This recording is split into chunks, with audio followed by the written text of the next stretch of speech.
आज के इस हिंदी के टेस्ट में हमने आज टॉपिक लिया है छंद। आज छंदों के बारे में महत्वपूर्ण 50 प्रश्नों को हल करने वाले हैं, जो कि अत्यंत महत्वपूर्ण प्रश्नों का यहाँ पर समावेश किया गया है, जो आपकी हर परीक्षा में मददगार साबित होंगे। सबसे पहले प्रश्न एक आपकी स्क्रीन पर, एक छंद में कितने चरण होते हैं? तो एक छंद में 4 चरण होते हैं। कुछ छंदों में 4 से ज्यादा भी चरण होते हैं। जहां छंद में सभी चरण समान होते हैं उसे क्या कहा जाता है? देखिए, एक तो सम चरण बोलता है और दूसरा विषम चरण बोलते हैं। तो जहां पर सभी चरण समान होते हैं उन्हें हम बोलते हैं सममात्रक छंद। सममात्रक छंद, इसके अंतर्गत देखिए आता है, सबसे पहले चौपाई आता है। चौपाई एक सममात्रक छंद है जिसके प्रत्येक चरण में 16-16 मात्राएं होती हैं। उसके बाद रोला आता है। रोला भी एक सममात्रक छंद है जिसके प्रत्येक चरण में 24 मात्राएं होती हैं। उसके बाद गीतिका, गीतिका, हरिगीतिका, ये इस प्रकार के जितने भी छंद होते हैं इसमें देखिए प्रत्येक चरण में 26 मात्राएं होती हैं। हरिगीतिका में प्रत्येक चरण में 28 मात्राएं होती हैं। इनके योग से ये चरण, उसके अलावा और भी चरण होते हैं, जैसे कि अहीर चरण 11-11 मात्राएं होती हैं। तोमर चरण 12-12 मात्राएं होती हैं। वीर या आल्हा 31 मात्राओं के योग से बनता है। मित्रों, ये प्रश्न उत्तर प्रदेश पुलिस परीक्षा 2019 में पूछा गया था। चलिए नेक्स्ट प्रश्न की ओर बढ़ते हैं। नेक्स्ट प्रश्न दिया हुआ है कि दोहा के प्रथम चरण में कितनी मात्राएं होती हैं? तो दोहा के प्रथम चरण में 13 मात्राएं होती हैं। देखिए, दोहा में 4 चरण होते हैं और ये एक अर्ध सममात्रक छंद है। 4 चरण में जो पहले और तीसरे मात्राओं में, पहले और तीसरे चरण में 13-13 मात्राएं होती हैं। दूसरे और चौथे चरण में 11-11 मात्राएं होती हैं। चलिए नेक्स्ट प्रश्न की ओर बढ़ते हैं कि दामिनी दमक रह न घन माही, खलके प्रीति जधा धीर नाही। इसमें कौन सा छंद है? क्या दोहा है, सोरठा है, चौपाई है या सवैया है? तो इसमें चौपाई छंद दिया गया है और चौपाई छंद एक सममात्रक छंद होता है। ये सममात्रक छंद है और इसमें 4 चरण होते हैं। चौपाई में 4 चरण होते हैं, प्रत्येक चरण में 16-16 मात्राएं होती हैं।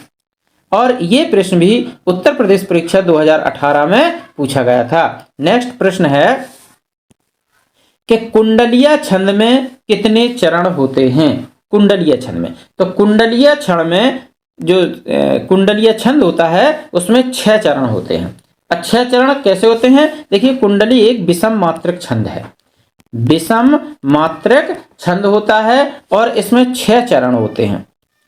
6 चरण होते हैं और पहले 2 जो चरण होते हैं कुंडलिया में वो दोहा के चरण होते हैं और लास्ट के जो 4 चरण होते हैं वो रोला के चरण होते हैं। यानी कि दोहा और रोला के योग से कुंडली का निर्माण होता है। और इसमें जो देखिए एक विशेषता और होती है कुंडलिया में कि जो प्रथम शब्द होता है, जैसे बिना विचारे जो करे सो पाछे पछताए, काम बिगाड़े आपनो जग में होत हसाए, जग में होत हसाए चित्त में चैन न पावे, और खान पान सम्मान राग रंग मनही न भावे, कह गिरधर कबीराय दुख कछु टरत न टारे, और खटकत है जिये माह किए जो बिना विचारे। देखिए, जो बिना विचारे शुरू में आया है तो इसके अंत में भी बिना विचारे आएगा। यानी कि जो शुरू में शब्द आता है कुंडलिया में वही अंतिम शब्द भी वही होता है। तो इसमें कुंडलिया में 6 चरण होते हैं। चलिए नेक्स्ट प्रश्न की ओर बढ़ते हैं। नेक्स्ट प्रश्न में दिया हुआ है कि चौपाई के प्रत्येक चरण में कितनी मात्राएं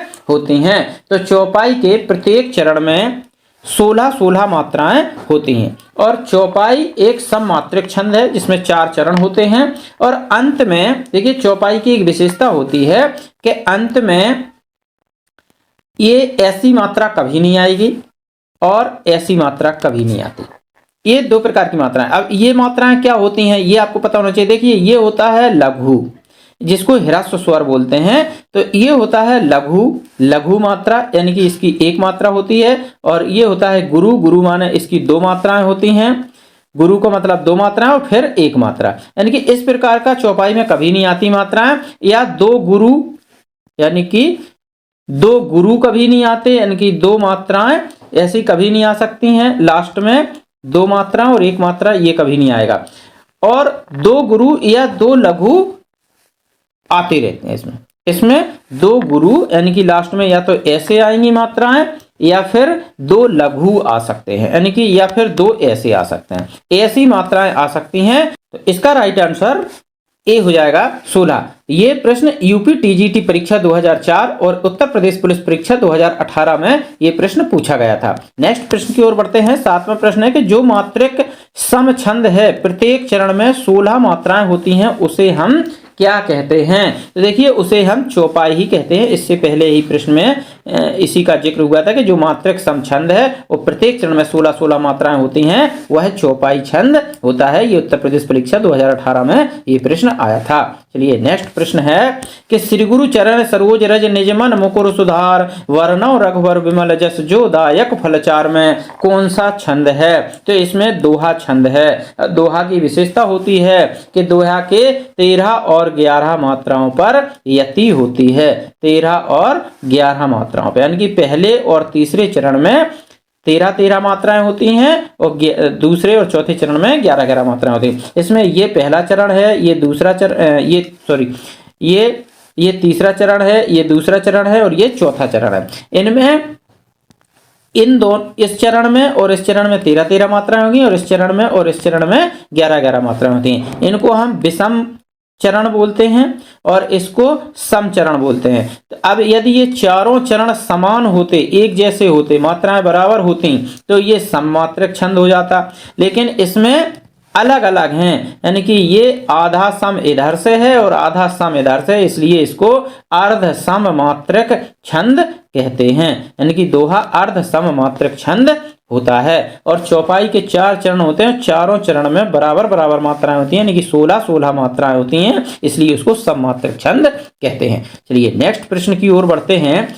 अगला प्रश्न दिया हुआ है 9वां के मूक होई बाचाल पंगु चढ़ गिरबर गहन जासु कृपा सुदयाल दिरवहु सकल कलिमन दहन में कौन सा छंद है? तो इसमें जो छंद है ये सोरठा है। अब सोरठा की विशेषता होती है कि ये भी अर्धमात्रक छंद होता है, ये अर्ध सममात्रक छंद होता है और इसमें दोहा का उल्टा होता है, ये इसकी विशेषता होती है। यानी कि ये जो दोनों चरण हैं इनमें हमेशा 11-11 मात्राएं होंगी और इनमें दोनों में 13-13 मात्राएं होंगी, यानी कि दोहे का उल्टा होता है। दोहा में 13-11 पर यति होती है और इसमें 11 और 13 पर यति होती है। यति के बारे में आगे बात करेंगे। यति माने होता है विराम, यानी कि ठहराव। चलिए आगे बढ़ते हैं। तो इसका जो राइट आंसर है वो है सोरठा। आगे बढ़ते हैं। अगला प्रश्न है कि प्रत्येक चरण में 16 मात्रा वाला 4 चरणों का सममात्रक छंद कौन सा होता है? देखिए प्रत्येक चरण में 16, बहुत ज्यादा पूछा जाते हैं ये प्रश्न। देखिए सभी ये नीचे लिखा हुआ है यहाँ पे कि कब प्रश्न कौन सी परीक्षा में ये आया था। तो ये प्रश्न आया था यूपी टीटी 2016 की परीक्षा में। ये प्रश्न पूछा गया था कि प्रत्येक चरण में 16 मात्रा वाला 4 चरणों का सममात्रक छंद कौन सा होता है? रोला, सोरठा, चौपाई या दोहा? तो इसका जो राइट आंसर है वो है चौपाई। नेक्स्ट प्रश्न की ओर बढ़ते हैं। अगला प्रश्न दिया है कि किस छंद में 26 मात्राएं होती हैं तथा 14-12 पर यति होती है? 26 मात्राओं वाला कौन सा छंद होता है? तो ये छंद होता है गीतिका छंद। गीतिका छंद एक सममात्रक छंद होता है और इसमें 26 मात्राएं होती हैं और 14 और 12 पर यति होती है, 14-12 को मात्राओं पर। और अंत में लघु और गुरु आते हैं। अंत में लघु और गुरु को कैसे होते हैं? देखिए लघु का मतलब होता है एक मात्रा, लघु छोटी मात्रा एक होती है, उसको हम लघु बोलते हैं। और गुरु का मतलब होता है बड़ी मात्रा, बड़ी मात्रा जिसको हम ऐसे चिन्ह से प्रदर्शित करते हैं। तो ये लघु और गुरु 2 मात्राएं होती हैं। अब जैसे इसके यदि उदाहरण की बात करें तो हे प्रभु आनंद दाता ज्ञान हमको दीजिए, शीघ्र सारे दुर्गुणों से दूर हमको कीजिए। ये इसका उदाहरण है गीतिका छंद का। तो हे में 2 मात्राएं हो गई है, प्रभु प्रा में 2 हो गई, भू में 1 हो गई मात्रा। उसके बाद आनंद दाता, आनंद में 2, आ में 2 हो गई, ये आ में 2 और ना में नाम में भी 2 मात्राएं, फिर 1 मात्रा, फिर 2 मात्रा, फिर 2 मात्रा। यदि इनको गिनते हैं तो 2, 2 4, 5, 2 7, 2 9, 1 10, 2 12 और 2 14। 14 मात्राओं पर यति होती है और अगले जो चरण है उसमें 12 मात्राएं होंगी। तो इसलिए ये जो 26 मात्राओं वाला है ये गीतिका छंद होता है। चलिए नेक्स्ट प्रश्न की ओर बढ़ते हैं। अगला प्रश्न दिया है कि छंद पढ़ते समय आने वाले विराम को क्या कहते हैं। तो छंद पढ़ते समय आने वाले विराम, विराम जो होता है यानी कि विराम का मतलब होता है ठहराव, तो उस ठहराव को हम यति कहते हैं। आने वाले जो यानी कि छंद में जो पढ़ते हैं हम, पढ़ते समय में बीच में जो ठहराव होता है, विराम होता है, उसको हम यति बोलते हैं। चलिए नेक्स्ट प्रश्न की ओर बढ़ते हैं कि निम्न में सममात्रक छंद का कौन सा उदाहरण है।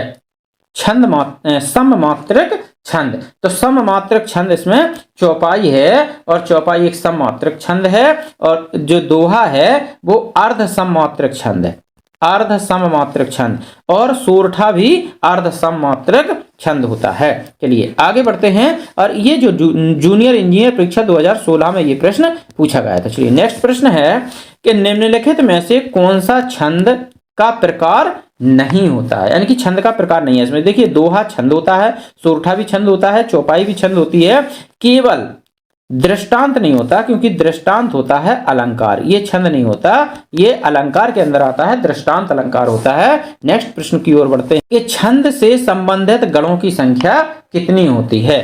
तो छंद से संबंधित गणों की संख्या 8 होती है, और ये कि सूत्र के द्वारा हो जाता है कि यमाता राजभानस, ये एक सूत्र होता है यमाता राजभानस। इसमें 8 गण होते हैं। एक शब्द में या से होता है यगण, मा से मगड़, तगड़, रगड़, जगड़, मगड़, नगड़ और सगड़, ये सभी गण 8 होते हैं। आगे बढ़ते हैं अगले प्रश्न की ओर। अगला प्रश्न यह है कि जिस छंद में 4 चरण और प्रत्येक चरण में 16 मात्राएं होती हैं वह कहलाता है, यानी कि वह कौन सा छंद कहलाता है। तो वो चौपाई छंद कहलाता है। चौपाई छंद बहुत परीक्षाओं में पूछा जाता है, ये वीडियो परीक्षा 2015 में आया था। सबसे ज्यादा चौपाई, सोरठा, ये छंद बहुत ज्यादा पूछे जाते हैं। नेक्स्ट प्रश्न की ओर बढ़ते हैं। छप्पा किस प्रकार का छंद है। देखिए छप्पा एक विषम मात्रक छंद है, विषम मात्रक छंद, छप्पा विषम मात्रक छंद है। छंद, इस छंद के बारे में थोड़ी बात यदि करें तो ये रोला व उल्लाला के योग से बनता है। रोला और उल्लाला के ही योग से, यानी कि पहले ये रोला होता है और बाद में उल्लाला के उसमें चरण जुड़ते हैं। अच्छा, प्रथम 4 चरण रोला के होते हैं। इसमें पहले के जो 4 चरण होते हैं वो रोला के होते हैं, रोला होता है, और अंतिम जो 2 चरण होते हैं वे उल्लाला के होते हैं। तो प्रथम 4 चरण रोला के और अंतिम 2 चरण उल्लाला के होते हैं, और इसमें 24 मात्राएं होती हैं। हर चरण में 24 मात्राएं होती हैं। अंतिम 2 चरण उल्लाला होते हैं। अच्छा, रोला में 24 मात्राएं होती हैं, लेकिन उल्लाला में 26 मात्राएं या फिर 28 मात्राएं भी होती हैं। यानी कि किसी उल्लाला में 26 मात्राएं भी हो सकती हैं और 28 मात्राएं भी हो सकती हैं। आगे बढ़ते हैं अगले प्रश्न की ओर। 8वां प्रश्न है, लिखा है कि किस छंद का प्रथम व अंतिम शब्द एक जैसा होता है।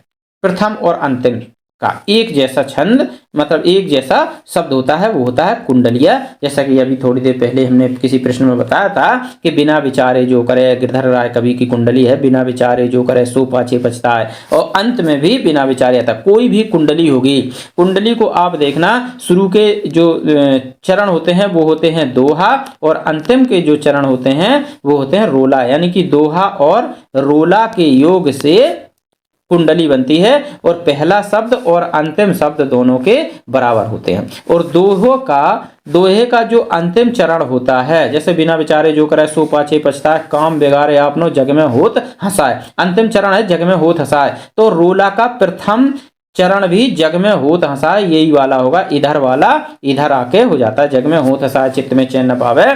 तो कुंडलिया का ये विशेषता होती है। चलिए नेक्स्ट प्रश्न की ओर बढ़ते हैं। दोहा और चौपाई कौन से छंद हैं। दोहा और चौपाई कौन से छंद हैं। तो ये मात्रक छंद होते हैं, लेकिन अंतर इसमें इतना होता है कि दोहा जो होता है वो अर्ध सममात्रक छंद होता है, अर्ध सममात्रक छंद, और चौपाई होती है ये सममात्रक छंद होती है। ये अर्धमात्रक छंद और चौपाई सममात्रक छंद। नेक्स्ट प्रश्न है 20वां कि बंदहु गुरुपद पद्म परागा और सुरुच सुबास सरस अनुरागा में कौन सा छंद है? तो इसमें भी चौपाई छंद है और ये यूपीई यानी कि उत्तर प्रदेश बीएड परीक्षा 2018 में ये प्रश्न पूछा गया था। नेक्स्ट प्रश्न है हरिगीतिका के प्रत्येक चरण में कितनी मात्राएं होती हैं? हरिगीतिका भी छंद होता है, तो ये हरिगीतिका में 28 मात्राएं होती हैं प्रत्येक चरण में, और ये एक सममात्रक छंद होता है।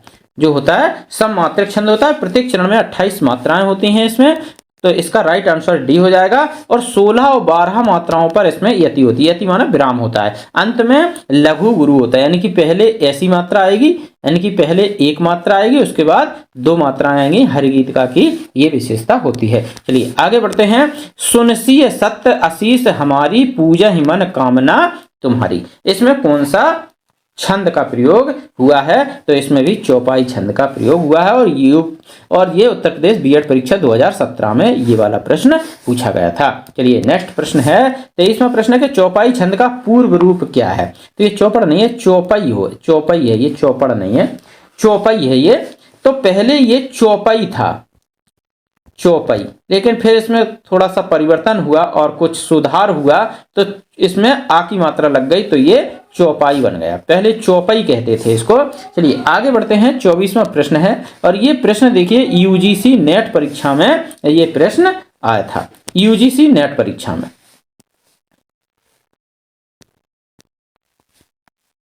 नेक्स्ट प्रश्न है कि किस छंद में 4 से अधिक चरण होते हैं? 4 से अधिक चरण, कौन सा छंद ऐसा है जिसमें 4 से अधिक चरण होते हैं? तो इसमें होता है छप्पा। देखिए रोला, सोरठा, बरबे, इनमें नहीं होता, केवल एक छप्पा होता है। छप्पा में 6 चरण होते हैं। ये छप्पा जो है इसमें 6 चरण होते हैं, और 4 चरण इसमें रोला के होते हैं। जो छप्पा होता है ना, तो 4 चरण रोला के होते हैं और 2 चरण उल्लाला के होते हैं, 2 चरण उल्लाला के होते हैं। इस प्रकार से ये छप्पा छंद बन जाता है। चलिए नेक्स्ट प्रश्न की ओर बढ़ते हैं कि छंद शास्त्र के प्रणेता आचार्य माने जाते हैं। कौन से आचार्य हैं जो छंद शास्त्र के प्रणेता माने जाते हैं? तो यह आचार्य पिंगल मुनि, ये पिंगल मुनि जो आचार्य हैं, इन्हें आचार्य पिंगल मुनि के नाम से जानते हैं, और ये छंद शास्त्र के आचार्य माने जाते हैं। और पिंगल शास्त्र को, जो पिंगल, इसके इन्हीं के नाम से पिंगल शास्त्र भी कहते हैं छंद शास्त्र को। इनकी छंद शास्त्र को, जो छंद शास्त्र है उसको पिंगल शास्त्र के नाम से भी जानते हैं। और ये प्रश्न भी, ये देखिए यूपी टीजीटी 2011 में ये प्रश्न पूछा गया था। चलिए नेक्स्ट प्रश्न की ओर बढ़ते हैं। 26वां प्रश्न है कि इनमें से कौन सी छंद शास्त्र की प्रथम पुस्तक है? छंद शास्त्र की प्रथम पुस्तक, तो ये छंद सूत्र, ये प्रथम पुस्तक है, और इसके रचयिता हैं आचार्य पिंगल मुनि, यानी कि इसकी रचयिता आचार्य पिंगल मुनि है। और ये सूत्र शैली में लिखा गया एक ग्रंथ है, सूत्र शैली में, और ये छंद शास्त्र का प्रथम ग्रंथ माना जाता है, यानी कि छंद शास्त्र का प्रथम ग्रंथ ये माना जाता है छंद सूत्र। चलिए नेक्स्ट प्रश्न की ओर बढ़ते हैं। मात्रक छंदों में मात्रा कितने प्रकार की होती है? तो मात्रक छंद में मात्राएं 2 प्रकार की होती हैं। एक प्रकार होता है ह्रस्व मात्रा, जिसको हम लघु बोलते हैं, और जिसका संकेत ऐसा होता है, एक गिनती होती है इसकी। और दूसरा होता है दीर्घ स्वर, और दीर्घ स्वर को गुरु बोलते हैं, जिसकी मात्रा की गणना ऐसे होती है। चलिए नेक्स्ट प्रश्न की ओर बढ़ते हैं। ये केवीएस पीजीटी परीक्षा 2014 में पूछा गया था। अगला प्रश्न है वक्रोक्ति के विरोधी आचार्य कौन हैं? तो वक्रोक्ति के विरोधी आचार्य विश्वनाथ जी हैं। ये वक्रोक्ति के विरोधी आचार्य माने जाते हैं। नेक्स्ट प्रश्न है कि किस छंद में 12 और 7 की यति के कुल 19 मात्राएं होती हैं? यानी कि ऐसा कौन सा छंद है जिसमें 12 और 7 की यति होती है और कुल मिलाकर के 19 मात्राएं होती हैं? तो ये होता है बरवे छंद। ये बरवे छंद होता है, और ये अर्ध सममात्रक छंद होता है। पहले तीसरे चरण में इसमें 12 मात्राएं होती हैं, और दूसरे और चौथे चरण में 7 मात्राएं होती हैं। तो 12 और 7 19, यानी कि 19 मात्राओं पर इसमें यति होती है। तो ये इसे अवधि का निजी छंद भी मानते हैं। इस जो बरवे छंद है ये अवधि भाषा का निजी छंद मानते हैं। और ये प्रश्न GIC PGT परीक्षा 2012 में ये प्रश्न पूछा गया था। नेक्स्ट प्रश्न की ओर बढ़ते हैं कि शिल्पगत आधार पर दोहे से उल्टा छंद कौन सा है। शिल्पगत आधार पर दोहे से उल्टा छंद कौन सा होता है, तो ये होता है सोरठा। अब दोहे से उल्टा कैसा होता है कि दोहा 13 और 11 मात्राएं होती हैं, यानी कि पहले और तीसरे में 13 मात्राएं, दूसरे और चौथे में 11 मात्राएं, जबकि सोरठा के पहले और तीसरे में 11 मात्राएं होती हैं और दूसरे और चौथे में 13 मात्राएं। बस यही उल्टा होता है, सोरठा दोहे का जस्ट उल्टा होता है। नेक्स्ट प्रश्न की ओर बढ़ते हैं। ये प्रश्न देखिए, ये प्रश्न जो है 2 परीक्षाओं में पूछा गया। UPSI परीक्षा 2001 में पूछा गया था और UPTCT परीक्षा 2001 में पूछा गया था। नेक्स्ट प्रश्न की ओर बढ़ते हैं। 31वां प्रश्न, मंगल भवन मंगलहारी द्रवहुष दशरथ अजर बिहारी ये किस प्रकार का छंद है। तो ये छंद देखिए, चाहे यहाँ हो मानस पाठ जहाँ भी होता है, तो ये जो चौपाई है ये कही जाती है, तो ये चौपाई छंद होता है। और UPTGT परीक्षा 2011 में ये प्रश्न पूछा गया था। नेक्स्ट प्रश्न है कि दोहा छंद में कितने चरण होते हैं। तो दोहा छंद में 4 चरण होते हैं। ये थोड़ा ऊपर नीचे हो गया है। अगला प्रश्न है, दी गई पंक्तियों में छंद बताने के। सुनसी सत्य आशीष हमारी पूजा मन कामना तुम्हारी, इसमें कौन सी, यानी कि कौन सा छंद है इसमें। तो इसमें जो छंद है वो है चौपाई छंद। ये सभी चौपाई छंद के उदाहरण हैं और ये UPSI परीक्षा 2001 में ये प्रश्न पूछा गया था। नेक्स्ट प्रश्न है कि छप्पय में चरण कितने होते हैं। तो छप्पय में इसमें चरण होते हैं, प्रथम 4 चरण रोला के और अंतिम 2 चरण उल्लाला के। तो कितने चरण हो गए छप्पय में, कुल टोटल 6 चरण होते हैं। इसका C राइट आंसर होगा। नेक्स्ट प्रश्न है कि निम्न में कौन मात्रक छंद है। कौन सा छंद मात्रक है, रोला, चौपाई, दोहा या फिर ये सभी। तो देखिए रोला भी मात्रक है, चौपाई भी मात्रक है, दोहा भी मात्रक है, तो इसलिए इसका जो राइट आंसर है वो D है। अब रोला कौन सा मात्रक छंद है, तो ये सममात्रक छंद है रोला, जबकि चौपाई ये भी सममात्रक छंद है और दोहा ये अर्ध सममात्रक छंद है। अर्ध सममात्रक छंद कहलाता है दोहा। चलिए नेक्स्ट प्रश्न की ओर बढ़ते हैं। 36वां प्रश्न, केवल मात्रक छंद किस विकल्प में है, ये छांटना है। केवल मात्रक छंद, तो वो मात्रक छंद है चौपाई, दोहा और रोला में, जबकि मंदाक्रांता, सवैया, ये सवैया है, सवैया, चौपाई, ये सवैया और चौपाई के मात्रक हैं, लेकिन ये मंदाक्रांता ये नहीं है। सोरठा, इंद्रवज्रा नहीं है। मंदाक्रांता ये वार्णिक छंद के अंतर्गत आते हैं। द्रुत विलंबित ये भी मात्रक छंद नहीं है, बल्कि ये A नंबर के सभी मात्रक छंद के उदाहरण हैं। अच्छा, मदाक्रांता ये जो है ये वार्णिक समृद्ध छंद होता है मदाक्रांता। चलिए नेक्स्ट प्रश्न की ओर बढ़ते हैं। अगला प्रश्न है कि निम्न में से कौन वार्णिक छंद है। तो प्रश्न कि कौन सा वार्णिक छंद है, तो इसमें जो सवैया है ये वार्णिक छंद के अंतर्गत आता है और ये वार्णिक समृद्ध छंद कहलाता है। समृद्ध छंद बोलते हैं इसको और ये वार्णिक छंद के अंतर्गत आता है। देखिए छंद होते हैं वार्णिक छंद, मात्रक छंद और वार्णिक वृत्त, इस प्रकार के छंद होते हैं। तो इसमें 22 से 26 अक्षर होते हैं, यानी कि इनमें वर्णों से संबंधित होता है। जो वार्णिक छंद होते हैं वो अक्षर या वर्ण से संबंधित होते हैं, मात्राओं की गिनती नहीं होती है। तो इनमें 22 से 26 वर्ण होते हैं, इनकी गिनती वर्णों से होती है, इसलिए ये वार्णिक छंद कहलाते हैं। और मात्रक छंद वे होते हैं जिनमें गिनती मात्राओं के अनुसार होती है, यानी कि मात्राओं की गिनती के अनुसार उनका आकलन किया जाता है, वे मात्रक छंद कहलाते हैं। और वर्णों के अनुसार जिनकी गिनती हो जाती है वे वर्णक छंद कहलाते हैं। तो इसमें 22 से लेकर 26 वर्ण होते हैं सवैया में। नेक्स्ट प्रश्न की ओर बढ़ते हैं। अगला प्रश्न है कि निज भाषा उन्नति है सब उन्नति के मूल और बिन निज भाषा ज्ञान के मिटे नहीं को सूल, इसमें कौन सा छंद है। तो इसमें जो छंद है वो दोहा छंद है और ये भारतेंदु हरिश्चंद्र जी द्वारा उनकी जो रचना थी निज भाषा, तो निज भाषा का ये एक दोहा है। और इसमें जैसे रोला तो आप समझ ही चुके होंगे, सोरठा दोहे का उल्टा होता है। और हरिगीतिका की यदि बात करें तो हरिगीतिका जो होता है वो एक सममात्रक छंद होता है, सममात्रक छंद है, सममात्रक छंद है और इसमें 28 मात्राएं होती हैं। हरिगीतिका में 28 मात्रा होती हैं और 16 और 12 मात्राओं पर यति होती है। अंत में लघु और गुरु होता है। लघु गुरु का मतलब लघु एक मात्रा और गुरु बड़ी मात्रा है ना। चलिए नेक्स्ट प्रश्न की ओर बढ़ते हैं। 39वां प्रश्न है, निम्नलिखित में से मात्रक छंद कौन सा नहीं है? मात्रक छंद कौन सा नहीं है? तो देखिए इसमें रोला मात्रक छंद है, हरगीता मात्रक छंद है, दोहा मात्रक छंद है, केवल मंदाक्रांता मात्रक छंद नहीं है। ये वार्णक व्रत छंद है, यानी कि वार्णक छंद है। ये कौन सा छंद है? वार्णक छंद है। नेक्स्ट प्रश्न की ओर बढ़ते हैं। अगला प्रश्न दिया हुआ है कि वार्णक छंदों में से कौन सा वार्णक छंद है? ये जो छंद दिए हुए हैं, निम्नलिखित छंदों में से कौन सा वार्णक छंद है? तो एक वार्णक छंद है इसमें, वो कौन सा है वो हमको बताना है। तो वो है उपेंद्र वज्रा। ये वज्रा है, उपेंद्र वज्रा। बाकी ये सोरठा, रोला, छप्पा ये सभी मात्रक छंद है। यहाँ पे ये वार्णक छंदों में से नहीं है, ये निम्नलिखित छंदों में से होगा यहाँ पर।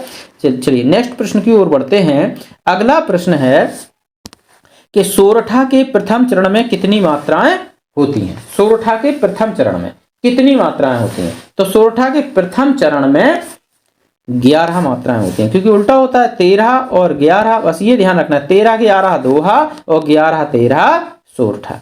तो प्रथम दिया गया है प्रथम चरण में। अब जब प्रथम चरण में 11 होंगी तो तीसरे चरण में भी 11 मात्राएं ही होंगी और ये दूसरे चौथे में 13 मात्राएं होंगी। चलिए नेक्स्ट प्रश्न की ओर बढ़ते हैं। अवधि का निजी छंद कौन सा है? तो अवधि का निजी छंद बरवे है। आगे पढ़ते हैं।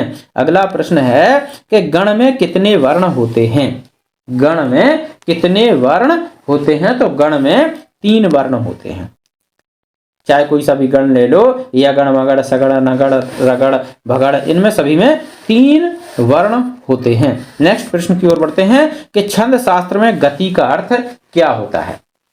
तो गति का अर्थ होता है लय या प्रवाह, यानी कि किस गति के साथ वाचन किया जा रहा है या पढ़ा जा रहा है किसी को, तो लय और प्रवाह को ही हम गति कहते हैं। नेक्स्ट प्रश्न की ओर बढ़ते हैं।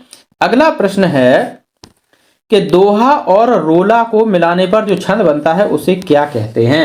तो दोहा और रोला को मिलाकर के जो छंद बनाया जाता है उसे हम कहते हैं कुंडलिया, यानी कि शुरू में 2 जो लाइनें होती हैं वो दोहा की होती हैं और अंतिम जो 4 लाइनें होती हैं वो उसकी रोला की लाइनें होती हैं। चलिए नेक्स्ट प्रश्न की ओर बढ़ते हैं कि छंद का प्राण है। छंद का कौन सा प्राण होता है? पद, अलंकार, वाक्य, तुक। देखिए छंद का जो प्राण होता है वो तुक होता है, क्योंकि तुकांत नहीं होगा। जाय, आय, वाय, मतलब ऐसे शब्दों का लास्ट में प्रयोग होता है जिनके तुक वाला अंत हो। यदि तुकांत नहीं होगा तो वो छंद में नीरसता हो जाएगी, वो छंद नहीं, क्योंकि गेय पद होता है छंद। कोई सा भी छंद होगा वो गेयता धारण किए हुआ था, यानी कि गाया जाता है उसको। तो इसमें जो लास्ट में तुक निकलती है, यानी कि तुकांत शब्द होना चाहिए, तो इसलिए कहा गया है कि छंद का जो प्राण है वो तुक होती है। नेक्स्ट प्रश्न की ओर बढ़ते हैं कि छंद के चतुर्थांश को क्या कहते हैं? तो छंद के चतुर्थांश को चरण कहते हैं, क्योंकि छंद में 4 चरण होते हैं इसलिए उसको चतुर्थांश भी बोलते हैं। नेक्स्ट प्रश्न का 28 मात्राओं का छंद कौन सा होता है? तो 28 मात्राओं का छंद हरिगीतिका छंद होता है, जो कि 16 और 12 मात्राओं पर यति होती है और टोटल 28 मात्राएं इस छंद में होती हैं प्रत्येक चरण में। नेक्स्ट प्रश्न है कि छंद में मात्रा का आशय क्या होता है? तो छंद में मात्राओं का आशय होता है अक्षर के उच्चारण में लगने वाला समय। काल माने समय होता है, तो अक्षर के उच्चारण में या वर्ण के उच्चारण में कितना समय लग रहा है उसी को हम मात्रा बोलते हैं। चलिए नेक्स्ट प्रश्न की ओर बढ़ते हैं और इस सेशन का अंतिम प्रश्न है, वर्ण या मात्रा की संख्या से नियमित हो उसे क्या कहते हैं? यानी कि जो वर्ण मात्रा की संख्या से, जो वर्ण या मात्रा की संख्या से नियमित हो उसे हम क्या कहते हैं? तो उसे हम छंद कहते हैं। यानी कि ये छंद की परिभाषा होती है कि जो छंद वह होता है जो वर्ण या मात्रा की संख्या से नियमित होता है, उसी को हम छंद कहते हैं।